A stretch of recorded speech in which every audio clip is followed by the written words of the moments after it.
Hello, in front of me I've got NFL 26. In this video we'll check how much premium points costs.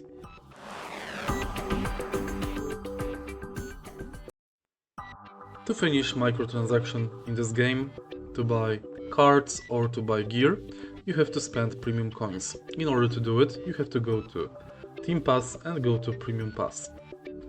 Right here, go to Upgrade to Premium Pass, View Store, and here you can buy different packs of premium points, from 500 premium points up to 18,500.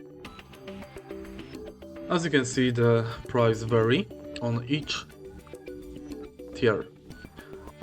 For example, the best value for 18,500 points will cost you about $150.